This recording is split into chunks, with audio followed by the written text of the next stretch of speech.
Bonjour les enfants, j'espère que vous allez bien.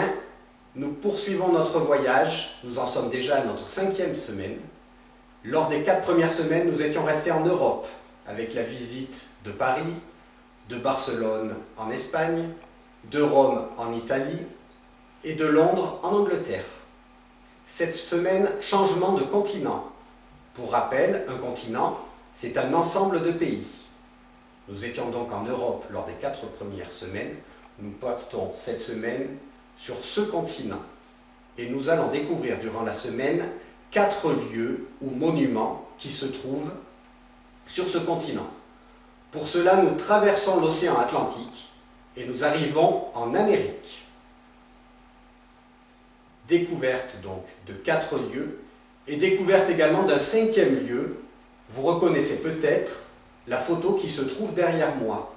En effet, ceux qui ont déjà vu le film Rio, le dessin animé Rio, reconnaîtront certainement la ville de Rio de Janeiro qui se trouve au Brésil.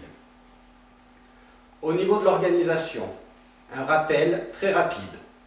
Vous avez chaque jour, pendant 4 jours, le 2e et le 3e problème qui vous permettent de connaître l'heure et les minutes auxquelles les différents malfaiteurs souhaitent sévir sur ces différents lieux.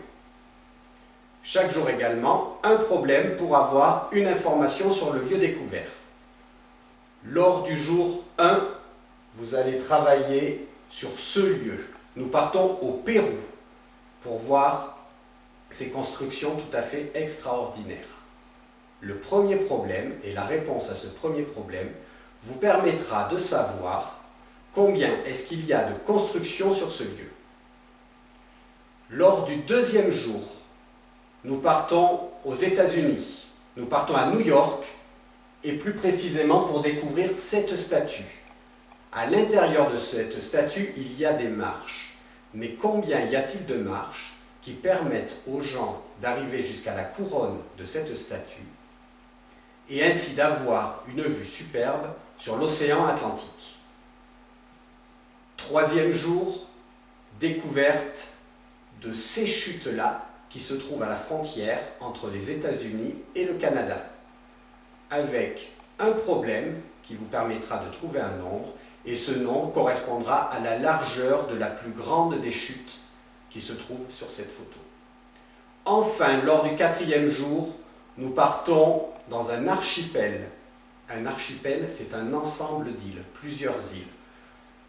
Nous partons à l'archipel qui s'appelle les îles Galapagos. Mais combien y a-t-il d'îles au total qui composent cet archipel? Lorsque vous lirez le petit texte documentaire associé à cette photo, vous apprendrez également à connaître tous les animaux, ou au moins une partie des animaux qui se trouvent sur cet archipel. Bonne semaine à tous, bonne découverte de l'Amérique. Encore une fois, nous insistons bien, prenez votre temps pour résoudre les problèmes et à bientôt.